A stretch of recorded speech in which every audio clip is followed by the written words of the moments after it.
Breaking news out of the UFC. One fighter's been suspended for PEDs. Ilia Topuria just dropped a bombshell about his next fight.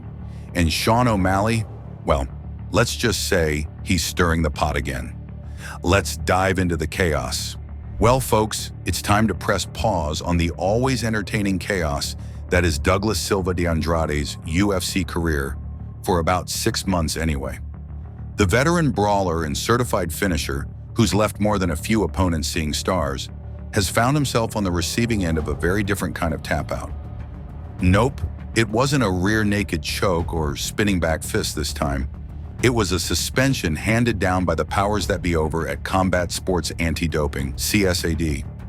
The UFC broke the news on May 1st with all the excitement of a soggy lettuce leaf. But hey, it's a suspension, not a highlight reel.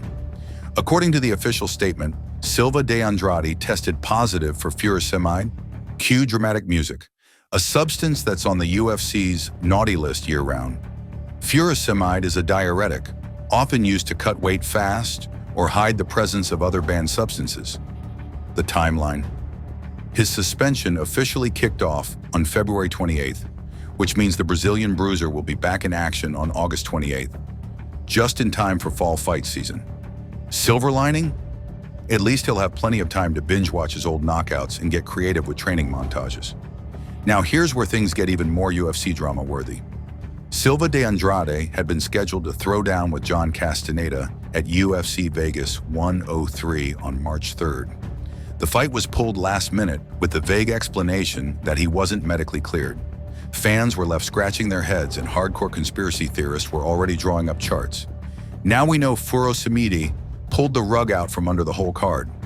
Just to rub salt in the wound, Silva de Andrade had already made weight for the fight when the anti-doping result came back. That's right, he got all the way to fight week, dieted like a monk, sweated bullets, hit his target on the scale, and then got benched. That's like running a marathon and tripping over the finish line into a giant pit of paperwork. To be fair, Douglas didn't kick and scream about the whole thing. He accepted the 6-month ban with a shrug and presumably a sigh. There's no appeal, no courtroom drama, just time to reflect, recharge, and maybe rethink the supplement cabinet. In the meantime, fans will have to wait a little longer to see Silva de Andrade back doing what he does best: spinning, punching, elbowing, and generally throwing down like it's the final round of a Rocky movie. If you haven't been paying attention to Spain's finest MMA export, now's the time to wake up. Topuria isn't just undefeated, he's been undefeated with style. The man's been wrecking legends like he's speedrunning a Hall of Fame video game. After a flawless 14-0 start, Topuria was handed the golden ticket, a title shot against none other than Alexander Volkanovski, the featherweight king and walking nightmare for everyone in the 145-pound division.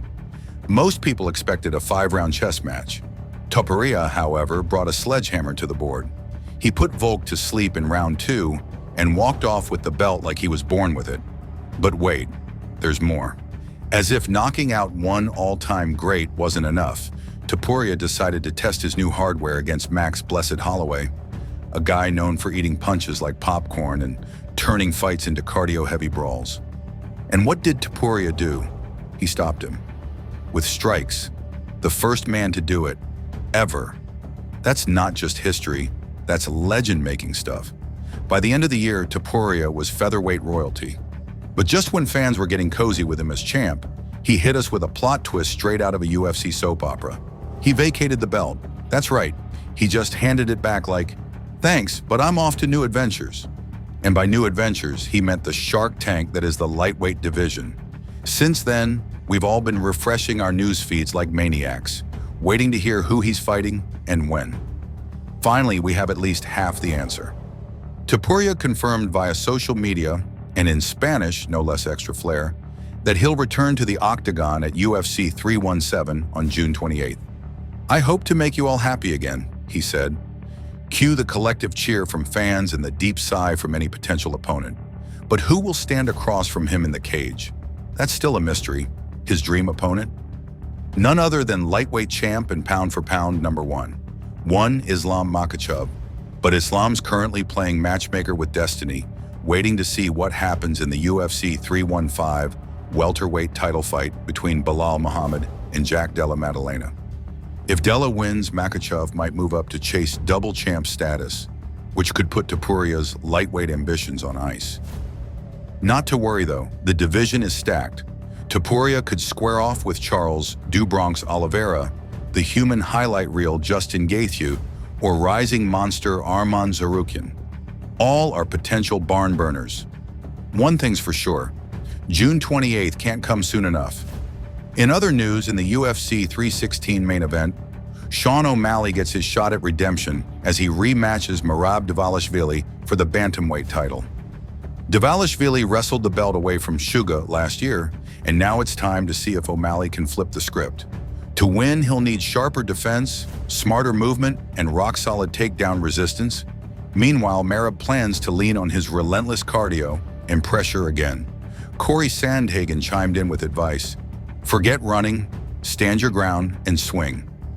When Merab gets close, just hit that fool. Simple? Maybe. Effective? We'll find out soon enough.